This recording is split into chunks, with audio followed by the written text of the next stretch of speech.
If you really think about it, what would actually be better at Vorkath? In my previous video, I spent a good bit of time at Vorkath using primarily range with a Bofa. But would my Fang be better? Would the trips get easier? Could I get more kills in per trip?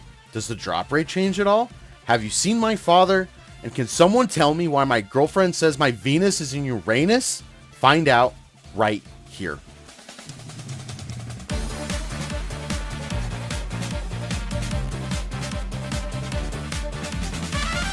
Fuck!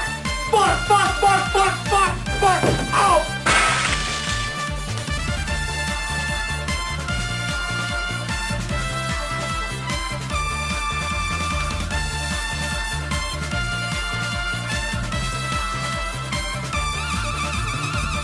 Basically, I just want to see what the difference is, right? I feel like if I had to compare all of my gear, my ranged gear would easily stand above the rest due to my insane luck at CG. But one glaring issue I have is when it comes to Vorkath, you can't Wookswalk while using Bofa. Wookswalking is basically the process of moving your character into an attack, but also generating a movement at the same time, not allowing your character to stop and a barrage of missiles from Vorkath to hit. It's basically a way of securing uptime, which if you play any MMO, uptime is the most important thing.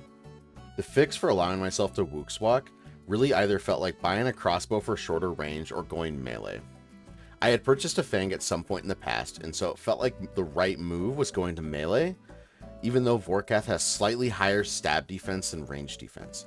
But the natural accuracy of the Fang makes up for that, I feel, plus more attacks equals more damage at any stage of the game, which means even if I only hit a few times while Wookswalking, it's better to have those few times over not attacking at all. I'm also looking at this as a good opportunity to knock out a few of the combat achievements that Vorkath has to his name, as I still need to bridge into getting enough points to get Gommel's Hilt 3, which will allow me to get a solo room at God Wars, making it easier to attempt to solo those said bosses, which is something that I'll be trying at some point soon. Plus, who knows, there could be some collection spots in my near future, and the experience isn't all that bad either. Sticking with the pointy end, done. This one was kind of weird, and it took me a few tries at first because I didn't realize that you couldn't use the Slayer Staff to kill the undead dude, and you had to manually cast a spell on it. Thanks, Google. So that made it pretty easy. The other ones are going to be a little more difficult, mainly due to the fact that I'm not killing Vorkath very quickly, and I'm only able to stay for 1 to 2 trips. I'm going to have to gear better and get my defense up if I'm looking for extended trips to be able to close them out. And 87 attack. Honestly, nothing but good progress here so far. Say, hold up, wait a minute, something ain't right. Okay, as you probably could have guessed, I'm not the smartest person at this game. In fact, I'm not the smartest person in general. I've gotten about 40 kills done with melee, and my first thought was, wow, Fang has no improvement over Bofa whatsoever. And hey, I'd be right. But not because of the defense bonus or anything like that. No, it's due solely to the fact that I'm not using my Salve Amulet, which, by the way, has been fully enchanted. The Salve Amulet, after being enchanted and imbued, has a 20% increase in damage and accuracy to undead monsters, which Vorkath is. This means that even though I'm losing 8 melee strength and swapping out my Amulet of Fury, the Salve Amulet shines even brighter. And honestly, the proof is in the pudding. As the second I swapped it out, my kill time dropped by almost 1.5 minutes on average, and my best time went from 2:30 to 1:44. I'm also getting 2 to 3 kills a trip versus the 1 to 2 that I was getting before. Since switching to melee, I've put in just over 50 kills, and even though I was hoping to save showing the total loot from everything until the end of the video, I'm out of money and need to get paid for my labor.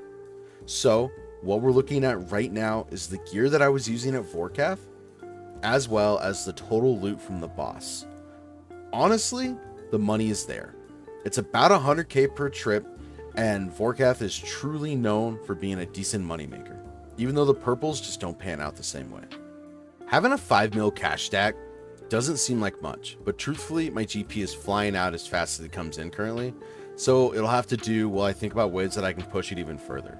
Besides, even though this is a main account, I'm more fond of the idea of grinding for drops that'll fill out the collection log and progress my account versus just bank standing and getting endgame gear that way.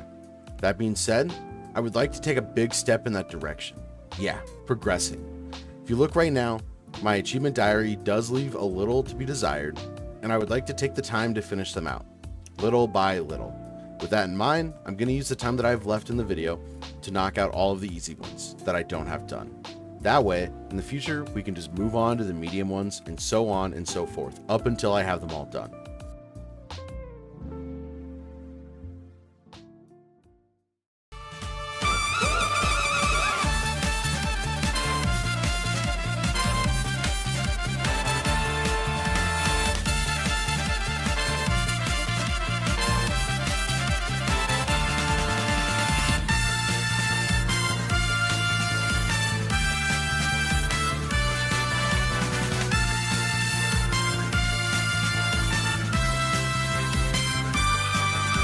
So I ended up losing a lot of footage due to the fact that I'm bad at hitting record while doing stuff. Don't worry, I'm working on it. But we ended up finishing all of the easy tasks. I think all in all, it took like 2 hours to do, which honestly wasn't so bad, minus that garbage chompy bird hunting task. I wanted to feed just a little bit more effort into this video while I try to find my pace and what I like to show. So I hope that you guys have enjoyed it so far. I'll probably look to do a video weekly if possible, so expect that. Lastly, don't forget about that little red subscribe button, and I'll see you guys next time.